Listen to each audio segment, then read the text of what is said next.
श्री शिवाय नमस्तुभ्यम। हर हर महादेव। दोस्तों आप सभी को सावन मास की हार्दिक शुभकामनाएं। सावन का महीना भगवान शिव का महीना होता है और सावन के महीने में जो भी व्यक्ति नियम से शिव महापुराण की कथाएं सुनता है या सुनाता है, भगवान शिव अपने भक्तों से बहुत जल्दी प्रसन्न होते हैं और उन्हें सुख और वैभव का आशीर्वाद देते हैं। आज सावन मास का पहला दिन है और आज से आप हर दिन नियम से हमारे चैनल पर श्रावण मास की कथा में शिव महापुराण की कथा का श्रवण करेंगे। और आप सभी से विनम्र निवेदन है कि अगर आपको ये वीडियो अच्छी लगे तो वीडियो को लाइक और चैनल को सब्सक्राइब ज़रूर कर लीजिएगा और कमेंट बॉक्स में हर हर महादेव ज़रूर लिखिएगा। तो आज की इस वीडियो में आप सुनेंगे शिव महापुराण के पहले दिन की कथा। दोस्तों, हमारे हिंदू धर्म में 18 पुराण शैली से शिव महापुराण सबसे अधिक बार पढ़ा जाने वाला पुराण है। ये हिंदू भगवान शिव और उनकी पत्नी देवी पार्वती के ऊपर केंद्रित है। भगवान शिव हिंदू धर्म में सबसे अधिक पूजे जाने वाले भगवानों में से एक हैं। इस पुराण का संबंध शैव मत से माना जाता है। इसमें भगवान शिव को प्रसन्न करने की पूजा विधियों और ज्ञान से भरे आख्यान भी सम्मिलित हैं। हिंदू धर्म में भगवान शिव त्रिदेवों में से एक हैं और इन्हें संहार का देवता भी माना जाता है। भगवान शिव को महेश, महाकाल, नीलकंठ, रुद्र आदि नामों से भी पुकारा जाता है और ऐसा माना जाता है कि भगवान शिव महान योगी थे और इसीलिए उन्हें आदि योगी की संज्ञा भी दी जाती है। हिंदू शास्त्रों में भगवान शिव को एक ऐसे देवता के रूप में वर्णित किया गया है जो बहुत दयालु और भोले हैं और भक्तों की एक सच्ची पुकार पर प्रसन्न हो जाते हैं। जब भगवान शिव क्रोध में आते हैं तो सारी सृष्टि कांपने लगती है। भगवान शिव की महिमा का गुणगान कई प्राचीन भारतीय ग्रंथों में देखने को मिलता है, लेकिन शिव पुराण में उनके जीवन पर गहराई से प्रकाश डाला गया है। शिव पुराण में उनके जीवन, विवाह, संतान, रहन सहन आदि के बारे में विस्तार से बताया गया है। शिव पुराण में 6 खंड और 24,000 श्लोक हैं। इसके खंडों के नाम इस प्रकार हैं: विद्येश्वर संहिता, रुद्र संहिता, कोटि रुद्र संहिता, उमा संहिता, कैलाश संहिता और वायु संहिता। शिव महापुराण के पाठ में भगवान शिव की पूजा और उनका जलाभिषेक और ओम नमः शिवाय मंत्र का विशेष महत्व बताया गया है। इसे करने से व्यक्ति को कई परेशानियों से मुक्ति मिलती है और शिव महापुराण के पाठ को करने से भगवान शिव प्रसन्न होते हैं और इस जीवन मरण के चक्र से भी मुक्ति मिल जाती है। इस पुराण का पाठ करना आपको मानसिक और शारीरिक शांति प्रदान करता है। तो आइए अब सुनते हैं शिव महापुराण के महात्म को, जिसमें शौनक जी के साधन विषयक प्रश्न करने पर सूत जी उन्हें शिव महापुराण की महिमा सुनाते हैं। श्री शौनक जी सूत जी से बोलते हैं कि हे महाज्ञानी सूत जी, संपूर्ण सिद्धांतों की ज्ञाता हे प्रभु, मुझसे पुराणों की कथाओं के सार तत्व का विशेष रूप से वर्णन कीजिए। सदाचार, भगवत भक्ति और विवेक की वृद्धि कैसे होती है और साधु पुरुष किस प्रकार अपने काम, क्रोध आदि मानसिक विकारों का निवारण करते हैं। इस घोर कलयुग में जीव प्रायः असुर स्वभाव के हो गए हैं। उस जीव समुदाय को शुद्ध बनाने के लिए सर्वश्रेष्ठ उपाय क्या है? आप इस समय मुझे ऐसा कोई शाश्वत साधन बताइए जो कल्याणकारी वस्तुओं में भी सबसे उत्कृष्ट एवं परम मंगलकारी हो तथा पवित्र करने वाले उपायों में भी सर्वोत्तम पवित्र कारक उपाय हो। तो वो साधन ऐसा हो जिसके अनुष्ठान से शीघ्र ही अंतःकरण की विशेष शुद्धि हो जाए और उससे निर्मल चित्त वाले पुरुष को सदा के लिए शिव की प्राप्ति हो जाए। तब सूत जी बोले, मुनि श्रेष्ठ शौनक, आप धन्य हैं। आपके हृदय में पुराण कथा सुनने के प्रति विशेष प्रेम एवं लालसा है, इसलिए मैं शुद्ध बुद्धि से विचार करके परम उत्तम शास्त्र का वर्णन करता हूँ। वत्स, संपूर्ण शास्त्रों के सिद्धांत से संपन्न भक्ति आदि को बढ़ाने वाले, भगवान शिव को संतुष्ट करने वाले और कानों के लिए रसायन स्वरूप दिव्य पुराण का श्रवण कीजिए। ये उत्तम शिव महापुराण काल रूपी सर्प से प्राप्त होने वाले महान त्रास का विनाश करने वाले हैं। हे महामुनि, पूर्व काल में शिव जी ने इसे कहा था। गुरुदेव व्यास जी ने सनत कुमार मुनि का उपदेश पाकर कलयुग के प्राणियों के कल्याण के लिए बड़े आदर से संक्षेप में इस पुराण का प्रतिपादन किया है। हे मुनि, विशेष रूप से कलयुग के प्राणियों की चित्त शुद्धि के लिए इस शिव पुराण के अतिरिक्त कोई साधन नहीं है। हे मुनि, जिस बुद्धिमान मनुष्य के पूर्व जन्म के बड़े पुण्य होते हैं, उसी महाभाग्यशाली व्यक्ति को इस पुराण में प्रीति होती है। ये शिव पुराण परम उत्तम शास्त्र है। इसे इस भूतल पर भगवान शिव का वांग्मय स्वरूप समझना चाहिए और सब प्रकार से इसका सेवन करना चाहिए। इसके पठन और श्रवण से शिव भक्ति पाकर श्रेष्ठतम स्थिति में पहुंचा हुआ मनुष्य शीघ्र ही शिव पद को प्राप्त कर लेता है। इसलिए संपूर्ण यत्न करके मनुष्यों ने इस पुराण के अध्ययन को अभीष्ट साधन माना है और इसका प्रेम पूर्ण श्रवण भी संपूर्ण वांछित फलों को देने वाला है।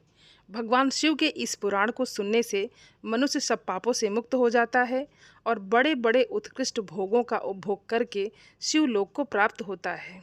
राजसूय यज्ञ और सैकड़ों अग्नि उष्म यज्ञों से जो पुण्य प्राप्त होता है, वो भगवान शिव की कथा को सुनने मात्र से प्राप्त हो जाता है।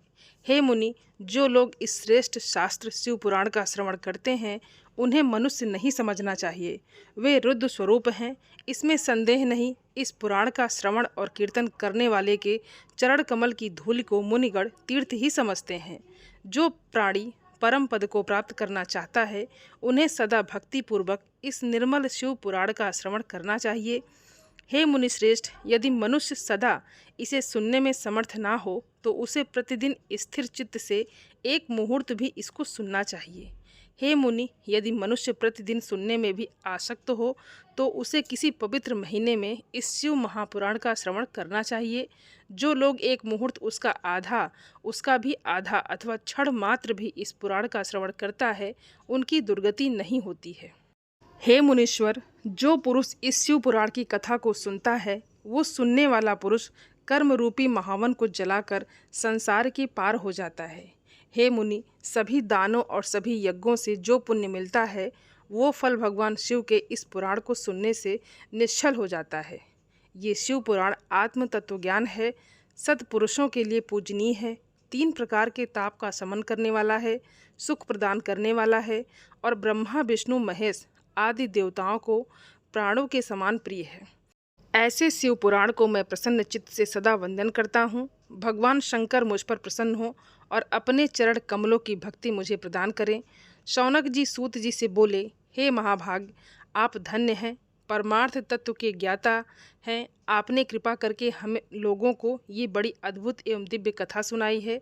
हमने ये पापनाशनी मन को पवित्र करने वाली और भगवान शिव को प्रसन्न करने वाली अद्भुत कथा सुनी है। भूतल पर इस कथा के समान कल्याण का सर्वश्रेष्ठ साधन दूसरा कोई नहीं है। ये बात हमने आज आपकी कृपा से निश्चय पूर्वक समझ ली है। हे सूत जी, कलयुग में इस कथा के द्वारा कौन कौन से पापी शुद्ध होते हैं, उन्हें कृपा पूर्वक बताइए और इस जगत को कृतार्थ कीजिए। सूत जी बोले, हे मुनि, जो मनुष्य पापी, दुराचारी, खल तथा काम और क्रोध आदि में निरंतर डूबे रहने वाले हैं, वो भी इस पुराण से अवश्य शुद्ध हो जाते हैं। ये कथा वास्तव में उत्तम ज्ञान यज्ञ है, जो सदा सांसारिक भोग और मोक्ष को देने वाला है और सभी पापों को नष्ट करने वाला और भगवान शिव को प्रसन्न करने वाला है। इस संबंध में मुनिगण इस प्राचीन इतिहास का उदाहरण दिया करते हैं, जिसके श्रवण मात्र से पापों का पूर्णतया नाश हो जाता है। पहले की बात है, किरात नगर में एक ब्राह्मण रहता था, जो अज्ञानी दरिद्र रस बेचने वाला था। वैदिक धर्म से विमुख था। वो स्नान संध्या आदि कर्मों से भ्रष्ट हो गया था और वैश्य वृत्ति में तत्पर रहता था। उसका नाम था देवराज। वो अपने ऊपर विश्वास करने वाले लोगों को ठगा करता था। उसने ब्राह्मणों, क्षत्रियों, वैश्यों, शूद्रों और दूसरों को भी अनेक बहानों से मारकर उनका धन हड़प लिया था। बाद में उसने अधर्म से बहुत सारा धन अर्जित कर लिया, परंतु उस पापी का थोड़ा सा भी धन कभी धर्म के कार्य में नहीं लगा। एक दिन वो ब्राह्मण एक तालाब पर नहाने गया। वहाँ शोभावती नाम की एक वेश्या को देखकर अत्यंत मोहित हो गया। वो सुंदरी भी उस धनी ब्राह्मण को अपने वशीभूत हुआ जानकर प्रसन्न हुई और आपस में वार्तालाप से उनकी प्रीति उत्पन्न हो गई। अपने माता पिता और पत्नी के बार बार रोकने पर भी पाप कृत्य में संलग्न वो ब्राह्मण उनकी बात नहीं मानता था। एक दिन रात्रि में उस दुष्ट ने ईर्ष्यावश अपने सोए हुए माता पिता और पत्नी को मार डाला और उनका सारा धन हर लिया। एक दिन वो घूमता घामता दैव योग से प्रतिष्ठानपुर में जा पहुंचा। वहां उसने एक शिवालय देखा जहां बहुत से साधु महात्मा एकत्र हुए थे। देवराज उस शिवालय में ठहर गया और वहां उस ब्राह्मण को ज्वर आ गया। उस ज्वर से उसको बड़ी पीड़ा होने लगी और वहां एक ब्राह्मण देवता शिव महापुराण की कथा सुना रहे थे। ज्वर में पड़ा हुआ देवराज ब्राह्मण के मुखारबिंद से निकली हुई उस शिव कथा को निरंतर सुनता रहा। 1 मास के बाद वो ज्वर से अत्यंत पीड़ित होकर चल बसा। यमराज के दूत आए और उसे पासों से बांधकर बलपूर्वक यमपुरी ले गए। इतने में ही शिवलोक भगवान शिव के पार्षदगण आ गए। उनके गौर अंग कर्पूर के समान उज्ज्वल थे, हाथ त्रिशूल से सुशोभित हो रहे थे।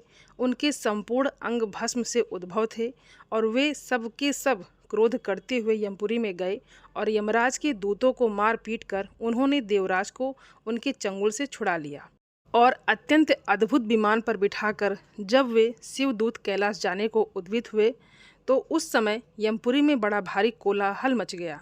उस कोलाहल को सुनकर धर्मराज अपने भवन से बाहर आए और साक्षात दूसरे दूतों के समान प्रतीत होने वाले उन चारों दूतों को देखकर धर्मज्ञ धर्मराज ने उनका विधि पूर्वक पूजन किया। यम ने ज्ञान दृष्टि से देखकर सारा वृतांत जान लिया। उन्होंने भय के कारण भगवान शिव के उन महात्मा दूतों से कोई बात नहीं पूछी। यमराज से पूजित और प्रार्थी होकर वे शिवदपूत कैलाश को चले गए और उन्होंने उस ब्राह्मण को दयासागर श्राप शिव को दे दिया। शिव पुराण की ये परम पवित्र कथा धन्य है, जिसके सुनने से पापी जन भी मुक्ति के योग बन जाते हैं। भगवान सदाशिव के परम धाम को वेदज सभी लोकों में सर्वश्रेष्ठ बताते हैं। ब्राह्मण, क्षत्रिय, वैश्य, शूद्र और अन्य प्राणी, यहाँ तक कि जिस पापी ने धन के लोभ से अनेक लोगों की हत्या की हो तथा अपने माता पिता और पत्नी को भी मार डाला, वो ब्राह्मण देवराज भी इस कथा के प्रभाव से भगवान शिव के परम धाम को प्राप्त करके तत्क्षण मुक्त हो गया।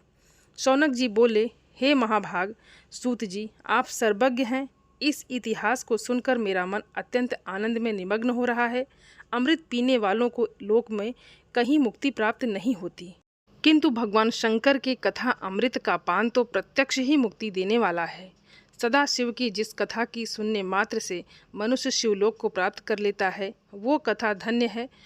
सूत जी बोले, हे शौनक, सुनिए, मैं आपके सामने गोपनीय कथा वस्तु का भी वर्णन करूंगा, क्योंकि आप शिव भक्तों में अग्रगण्य और वेद वेताओं में श्रेष्ठ हैं। समुद्र के निकटवर्ती प्रदेश में एक वास्कल नामक गांव है, जहां वैदिक धर्म से विमुख महापाप द्विज निवास करते हैं। द्विज यानी कि ब्राह्मण, वे सबके सब बड़े दुष्ट हैं। उनका मन दूषित विषय भोगों में ही लगा रहता है। वे ना तो देवताओं पर विश्वास करते हैं और ना भाग्य पर। वे सभी कुटिल वृत्ति वाले हैं, किसानी करते हैं और भांति भांति के घातक अस्त्र शस्त्र रखते हैं। वे व्यभिचार करने वाले और खल हैं। ज्ञान, वैराग्य और सधर्म को वो बिल्कुल भी नहीं जानते। वे सभी पशु बुद्धि वाले और सदा दूषित बातों को सुनने में संलग्न रहते हैं। जहाँ की द्विज ऐसे हों, वहाँ की अन्य वर्णों के विषय में क्या कहा जाए। अन्य वर्णों के लोग भी उन्हीं की भांति कुत्सित विचार रखने वाले, स्वधर्म विमुख और खल हैं। वे सदा कुकर्म में लगे रहते हैं और नित्य विषय भोगों में ही डूबे रहते हैं। वहाँ की सब स्त्रियां भी कुटिल स्वभाव की, स्वेच्छाचारी, पापायुक्त, कुत्सित विचार वाली और व्यभिचारिणी हैं। वे सद्व्यवहार और सदाचार से सर्वथा शून्य हैं। कुजनों के निवास स्थान उस वास्कल नामक गांव में किसी समय एक बिंदु नामधारी ब्राह्मण रहता था। वो बड़ा अधम था, वो दुरात्मा और महापापी था। यद्यपि उसकी स्त्री बड़ी सुंदर थी, तो भी वो कुमार्ग पर ही चलता था। काम वासना से कलुषित चित्त वो वैश्यागामी था। उसकी पत्नी का नाम चंचला था। वो सदा उत्तम धर्म के पालन में लगी रहती थी। इस तरह कुकर्म में लगे हुए उस बिंदु के बहुत वर्ष व्यतीत हो गए। उसकी स्त्री चंचुला काम से पीड़ित होने पर भी स्वधर्म नाश के भय से क्लेश सहकर भी दीर्घ काल तक धर्म से कभी भ्रष्ट नहीं हुई, परंतु दुराचारी पति के आचरण से प्रभावित होने के कारण काम पीड़ित होकर आगे चलकर वो स्त्री भी दुराचारी हो गई। इस तरह दुराचार में डूबे हुए पति पत्नी का बहुत सा समय व्यर्थ बीत गया। तदनंतर शूद्र जाति वैश्या का पति बना हुआ वो दूषित बुद्धि वाला दुष्ट ब्राह्मण बिंदु समय अनुसार मृत्यु को प्राप्त होकर नरक में जा पड़ा। बहुत दिनों तक नरक के दुख भोग कर वो मूढ़ पापी बिंदु पर्वत पर भयंकर पिशाच हुआ। इधर उस दुराचारी पति बिंदु के मर जाने पर वो मूढ़ हृदय वाली चंचुला बहुत समय तक पुत्रों के साथ अपने घर में ही रही। एक समय दय योग से किसी पुण्य पर्व के आने पर वो स्त्री भाई बंधुओं के साथ गोकर्ण क्षेत्र में गई। तीर्थ यात्रियों के संग भी उसने उस समय जाकर किसी तीर्थ के जंगल में स्नान किया। फिर वो साधारणतया मेला देखने की दृष्टि से बंधुजनों के साथ इधर उधर घूमने लगी। इधर उधर घूमते घूमते किसी देव मंदिर में उसने एक दैवज ब्राह्मण के मुख से भगवान शिव की परम पवित्र एवं मंगलकारी उत्तम पौराणिक कथा सुनी। कथावाचक ब्राह्मण कह रहे थे कि जो स्त्रियां पर पुरुषों के साथ व्यभिचार करती हैं वे मरने के बाद जब यमलोक में जाती हैं तब यमराज के दूत उन्हें लोहे से दागते हैं। पौराणिक ब्राह्मण के मुख से ये वैराग्य बढ़ाने वाली कथा सुनकर चंचुला भय से व्याकुल होकर कांपने लगी। और जब कथा समाप्त हुई और लोग वहाँ से बाहर चले गए तब वो भयभीत नारी एकांत में शिव पुराण की कथा बाँचने वाले उन ब्राह्मण से कहने लगी। चंचुला ने कहा, ब्राह्मण, मैं अपने धर्म को नहीं जानती थी, इसलिए मेरे द्वारा बड़ा दुराचार हुआ है। स्वामी इसे सुनकर मेरे ऊपर अनुपम कृपा करें, आप मेरा उद्धार कीजिए। हे प्रभु, मैंने मन बुद्धि के कारण घोर पाप किया है। आज वैराग्य रस से ओतप्रोत आपके इस प्रवचन को सुनकर मुझे बड़ा भय लग रहा है। मैं कांप उठी हूँ और मुझे इस संसार से वैराग्य हो गया है। मुझ मूर चित्त वाली पापनी को धिक्कार है। मैं सर्वथा निंदा के योग्य हूँ। मैं कुत्सित विषयों में फंसी हुई हूँ और अपने धर्म से विमुख हो गई हूँ। थोड़े से सुख के लिए अपने हित का नाश करने वाले तथा भयंकर कष्ट देने वाले घोर पाप मैंने अनजाने में ही कर डाले हैं। हाय, न जाने किस किस घोर कष्टदायक दुर्गति में मुझे पड़ना पड़ेगा और वहाँ कौन बुद्धिमान पुरुष कुमार्ग में मन लगाने वाली मुझ पापनी का साथ देगा।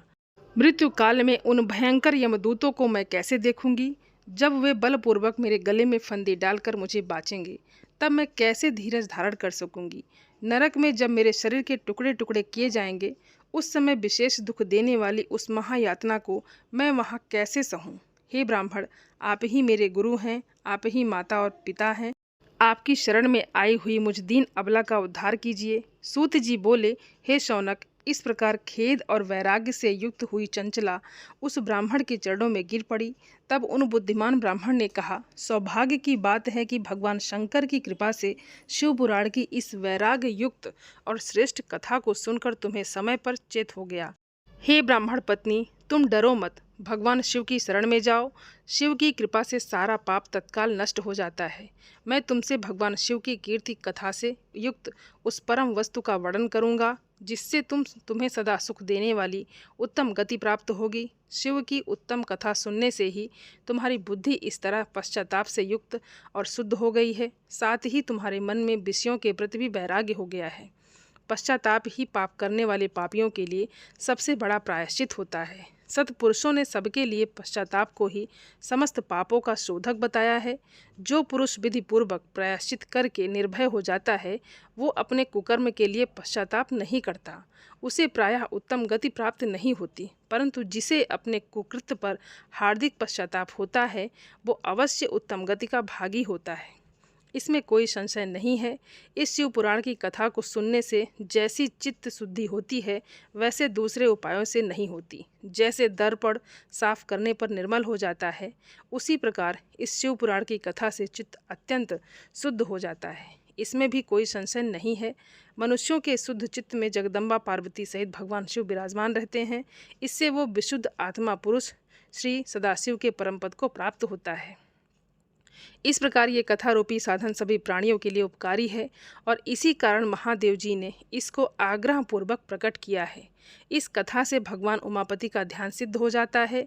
उस ध्यान से परम ज्ञान और उससे मोक्ष की प्राप्ति हो जाती है। इस उत्तम कथा का श्रवण समस्त मनुष्यों के लिए कल्याण का बीज है, इसलिए यथोचित मार्ग से इसकी आराधना अथवा सेवा करनी चाहिए। और ये कथा श्रवण भवबंधन रूपी रोग का नाश करने वाली है। भगवान शिव की कथा को सुनकर फिर अपने हृदय में उसका मनन करने से पूर्णतया मन की शुद्धि हो जाती है। मन की शुद्धि होने से महेश्वर की भक्ति अपने दोनों पुत्रों ज्ञान और वैराग्य के साथ निश्चय ही प्रकट होती है। तत्पश्चात महेश्वर के अनुग्रह से दिव्य मुक्ति प्राप्त होती है, इसमें संशय नहीं है। जो शिव भक्ति से वंचित है उसे पशु समझना चाहिए, क्योंकि उसका मन माया के बंधन में आसक्त है। वो निश्चय ही संसार बंधन से मुक्त नहीं हो पाता। हे ब्राह्मण पत्नी, इसलिए तुम विषयों से मन को हटा लो और भक्ति भाव से भगवान शंकर की इस परम पावन कथा को सुनो। परमात्मा शंकर की इस कथा को सुनने से तुम्हारे चित्त की शुद्धि होगी और उससे तुम्हें मोक्ष की प्राप्ति होगी। निर्मल चित्त से भगवान शिव के चरण बिंदों का चिंतन करने वाले की एक ही जन्म में मुक्ति हो जाती है। ये मैं तुमसे सत्य कहता हूँ। सूत जी बोले, शौनक, इतना कहकर वो श्रेष्ठ शिव भक्त ब्राह्मण मौन हो गए। उनका हृदय करुणा से आर्द्र हो गया। वो सिद्ध चित्त महात्मा भगवान शिव के ध्यान में मग्न हो गए। तदनंतर बिंदु की पत्नी चंचुला मन ही मन प्रसन्न हो उठी।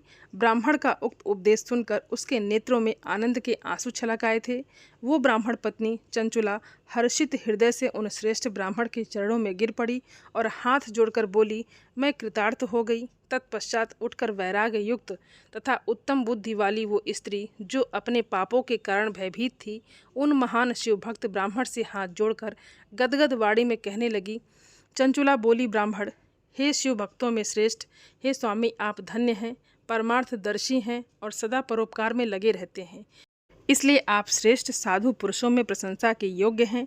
हे साधु, मैं नरक के समुद्रों में गिर रही हूँ, आप मेरा उद्धार कीजिए, मेरा उद्धार कीजिए। पौराणिक अर्थ तत्व से संपन्न जिस सुंदर शिव पुराण की कथा को सुनकर मेरे मन में संपूर्ण विषय वैराग्य उत्पन्न हो गया, उसे इस शिव पुराण को सुनने के लिए इस समय मेरे मन में बड़ी श्रद्धा हो रही है। सूत जी बोले, ऐसा कहकर हाथ जोड़कर उनका अनुग्रह पाकर चंचुला उस शिव पुराण की कथा को सुनने की इच्छा मन में लिए उन ब्राह्मण देवता की सेवा में तत्पर होकर वहाँ रहने लगी। तदनंतर शिव भक्तों में श्रेष्ठ और शुद्ध बुद्धि वाले उन महान ब्राह्मण देवता ने उसी स्थान पर उस स्त्री को शिव पुराण की उत्तम कथा सुनाई। इस प्रकार उस गोकर्ण नामक महाक्षेत्र में उन्हीं ब्राह्मण से उसने शिव पुराण की वो उत्तम कथा सुनी, जो भक्ति, ज्ञान और वैराग्य को बढ़ाने वाली तथा मुक्ति देने वाली है। उस परम उत्तम कथा को सुनकर वो ब्राह्मण पत्नी अत्यंत कृतार्थ हो गई। उन सद्गुरु की कृपा से उसका मन शीघ्र ही शुद्ध हो गया। भगवान शिव के अनुग्रह से उसके हृदय में शिव के सगुण रूप का चिंतन होने लगा। इस प्रकार सद्गुरु का आश्रय लेकर उसने भगवान शिव में लगी रहने वाली उत्तम बुद्धि पाकर शिव के सच्चिदानंदमय स्वरूप का बारंबार चिंतन आरंभ किया।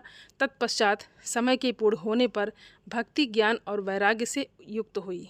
चंचुला ने अपने शरीर को बिना किसी कष्ट के त्याग दिया। इतने में ही त्रिपुर शत्रु भगवान शिव का भेजा हुआ एक दिव्य विमान द्रुत गति से वहां आ पहुंचा, जो उनके अपने गढ़ों से संयुक्त और भांति भांति के शोभा साधनों से संपन्न था। चंचुला उस विमान पर आरूढ़ हुई और भगवान शिव की श्रेष्ठ पार्षदों ने उसे तत्काल शिवपुरी में पहुंचा दिया। उसके सारे मल धुल गए थे, उसके सारे पाप धुल गए थे। वो दिव्य रूप धारणी दिव्यांगना हो गई थी। उसके दिव्य अव्यय उसकी शोभा बढ़ाते थे। मस्तक पर अर्धचंद्र का मुकुट धारण किए वो गौरंगी देवी शोभाशली दिव्य आभूषणों से विभूषित थी। वहां पहुंचकर उसने त्रिनेत्रधारी महादेव जी को देखा। ब्राह्मण, विष्णु आदि देवता उन सनातन शिव की सेवा कर रहे थे। सभी मुख्य देवता गणेश जी, भृंगी जी, नंदी जी, वीरभद्रेश्वर जी आदि गण उत्तम भक्ति के साथ उनकी उपासना कर रहे थे। उनकी अंग कांति करोड़ों सूर्य के समान प्रकाशित हो रही थी। कंठ में नील चिन्ह शोभा पाता था। उनके 5 मुख थे और प्रत्येक मुख में 3-3 नेत्र थे। मस्तक पर अर्धचंद्राकार मुकुट शोभा देता था। उन्होंने अपने वामांग में गौरी देवी को बैठा रखा था, जो विद्युत पुंज के समान प्रकाशित थी। गौरीपति महादेव जी की कांति कपूर के समान गौर थी। उन्होंने सभी अलंकार धारण कर रखे थे। उनका सारा शरीर श्वेत भस्म से भासित था।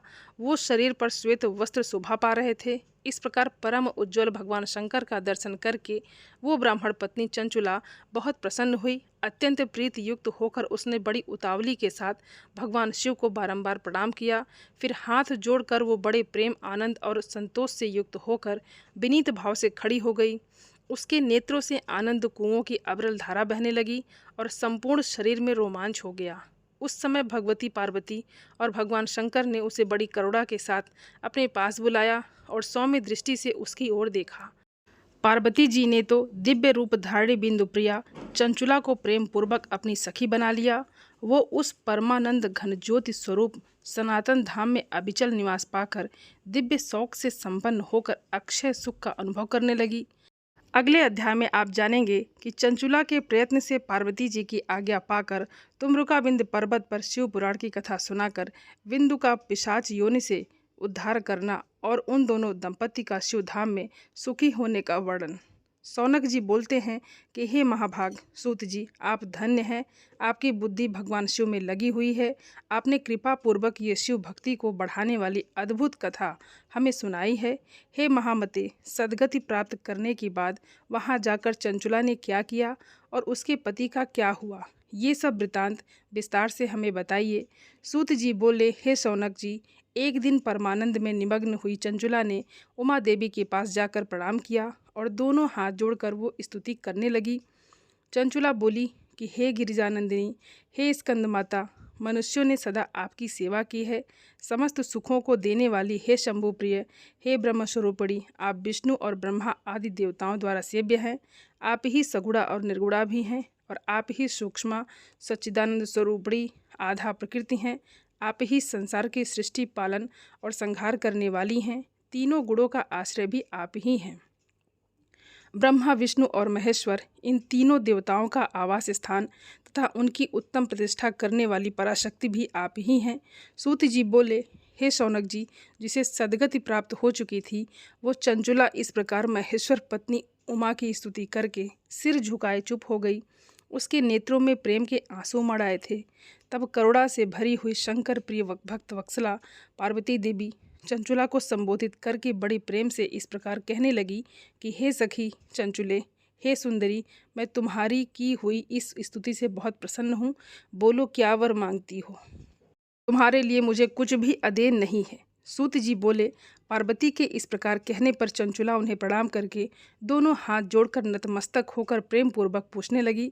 चंचुला बोली, हे निष्पाप गिरिजा कुमारी, मेरे पति बिंदुक इस समय कहाँ हैं? उनकी कैसी गति हुई है ये मैं नहीं जानती। कल्याण में दीन वत्सले, मैं अपने उन पतिदेव से जिस प्रकार संयुक्त हो सकूं, कृपा करके वैसा ही उपाय कीजिए।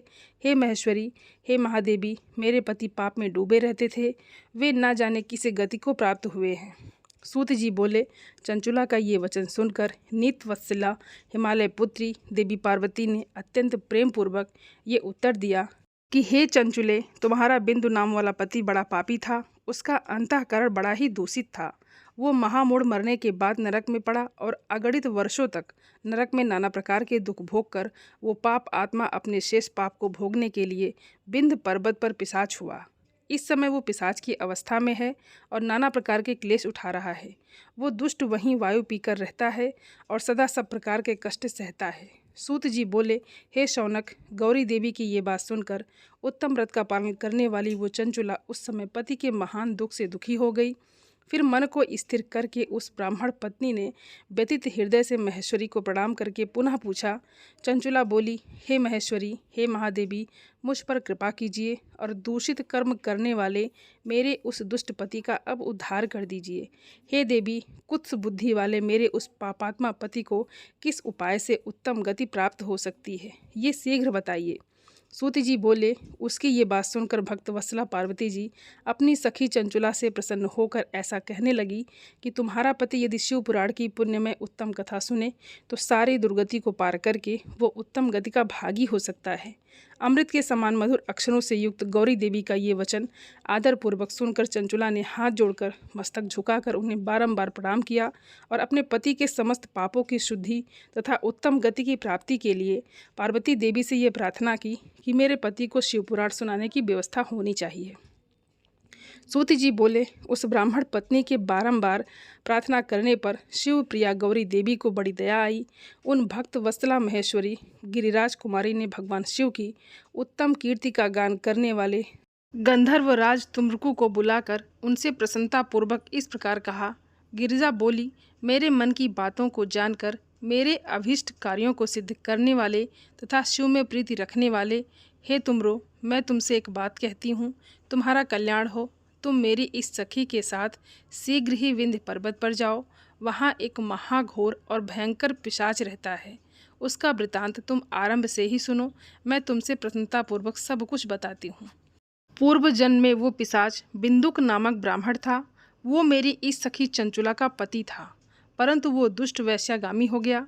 स्नान संध्या आदि नित्य कर्म छोड़कर वो अपवित्र रहने लगा। क्रोध के कारण उसकी बुद्धि पर मूढ़ता छा गई थी। वो कर्तव्य विवेक नहीं कर पाता था। अभक्षण भक्षण, सज्जनों से द्वेष और दूषित वस्तुओं का दान लेना, यही उसका स्वाभाविक कर्म बन गया था। वो अस्त्र शस्त्र लेकर हिंसा करता, बाएं हाथ से खाता, दीनों को सताता और क्रूरतापूर्वक पराये घरों को आग लगा देता था। वो चांडालों से प्रेम करता और प्रतिदिन वैश्या के संपर्क में रहता था। वो बड़ा ही दुष्ट था। उस पापी ने अपनी पत्नी का परित्याग कर दिया था और वो दुष्टों के संग में रहता था। वो मृत्यु पर्यंत दुराचार में ही फंसा रहा। फिर समय आने पर उसकी मृत्यु हो गई। वो पापियों के भोग स्थान घोर यमपुर में गया और वहाँ बहुत से नरकों को भोग कर वो दुष्ट आत्मा इस समय विंध्य पर्वत पर पिशाच बना हुआ है। वहीं पर वो दुष्ट पिशाच अपने पापों का फल भोग रहा है। तुम उसके आगे यत्नपूर्वक शिव पुराण की उस दिव्य कथा का प्रवचन करो, जो परम पुण्यमय तथा समस्त पापों का नाश करने वाली है। उत्तम शिव पुराण की कथा के श्रवण से उसका हृदय शीघ्र ही समस्त पापों से शुद्ध हो जाएगा और वो प्रेत योनि का परित्याग कर देगा। दुर्गति से मुक्त होने पर उस बिंदुक नामक पिशाच को मेरी आज्ञा से विमान पर बिठाकर तुम भगवान शिव के समीप ले आओ। सूत जी बोले, हे शौनक जी, महेश्वरी उमा के इस प्रकार आदेश देने पर गंधर्वराज तुमरु मन ही मन बड़े प्रसन्न हुए और उन्होंने अपने भाग्य की सराहना की। तत्पश्चात उस पिशाच की सती साध्वी पत्नी चंचुला के साथ विमान पर बैठकर नारद के प्रिय मित्र तुमरुकु बेग पूर्वक विंध्याचल पर्वत पर गए और जहाँ वो पिशाच रहता था वहाँ उन्होंने उस पिशाच को देखा। उसका शरीर विशाल था और उसकी ठोड़ी बहुत बड़ी थी। वो कभी हंसता, कभी रोता और कभी उछलता था। उसकी आकृति बड़ी विकराल थी। भगवान शिव की उत्तम कीर्ति का गान करने वाले महाबली तुमरुकु ने उस अत्यंत भयंकर पिशाच को बलपूर्वक पाशों द्वारा बांध लिया। तदनंतर तुमरुकु शिवपुराण की कथा बाजने का निश्चय करके महोत्सव युक्त स्थान और मंडप आदि की रचना की। इतने में ही संपूर्ण लोकों में बड़े वेग से ये प्रचार हो गया कि देवी पार्वती की आज्ञा से एक पिशाच का उद्धार करने के उद्देश्य से शिवपुराण की उत्तम कथा सुनाने के लिए तुम विंध्य पर्वत पर गए। तब तो उस कथा को सुनने के लोभ से बहुत से देवता और ऋषि भी शीघ्र ही वहाँ जा पहुँचे। आदर पूर्वक शिवपुराण सुनने के लिए आए हुए लोगों का उस पर्वत पर बड़ा अद्भुत और कल्याणकारी समाज जुट गया। तत्पश्चात तुमरुकु ने उस पिशाच को पासों से बांधकर आसन पर बिठाया और हाथ में बीड़ा लेकर गौरीपति की कथा का गान आरंभ किया।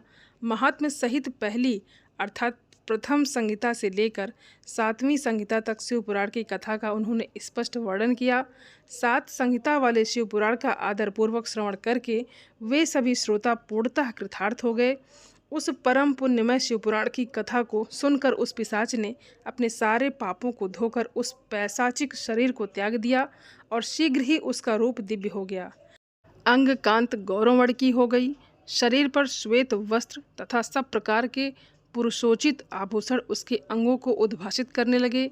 भत्री नेत्रधारी चंद्रशेखर रूप हो गया। इस प्रकार दिव्य देहधारी होकर श्रीमान बिंदुक अपनी भार्या चंचुला के साथ स्वयं ही पार्वतीपति भगवान शिव के दिव्य चरित्र का गुणगान करने लगा। उसकी स्त्री को इस प्रकार दिव्य रूप से सुशोभित देखकर वे सभी देवता और ऋषि बड़े विस्मित हुए। उनका चित्त परमानंद से परिपूर्ण हो गया। भगवान महेश्वर का वो अद्भुत चरित्र सुनकर वे सभी परम कृतार्थ होकर प्रेम पूर्वक श्री शिव का यशोगान करते हुए अपने अपने धाम को चले गए। दिव्य रूपधारी श्रीमान बिंदुक भी सुंदर विमान पर अपनी प्रियतमा के पास बैठकर सुखपूर्वक आकाश में स्थित होकर परम शोभा पाने लगा। तदनंतर महेश्वर की सुंदर एवं मनोहर गुणों का गान करता रहा। वो अपनी प्रियतमा तथा तुमरुकु के साथ शीघ्र ही शिवधाम में जा पहुंचा। वहां भगवान महेश्वर तथा पार्वती देवी ने प्रसन्नतापूर्वक बिंदुक का बड़ा सत्कार किया और उसे अपना पार्षद बना लिया। उसकी पत्नी चंचुला पार्वती जी की सखी हो गई। उस घनीभूत ज्योति स्वरूप परमानंदमय सनातन धाम में अविचल निवास पाकर वे दोनों दंपति परम सुखी हो गए।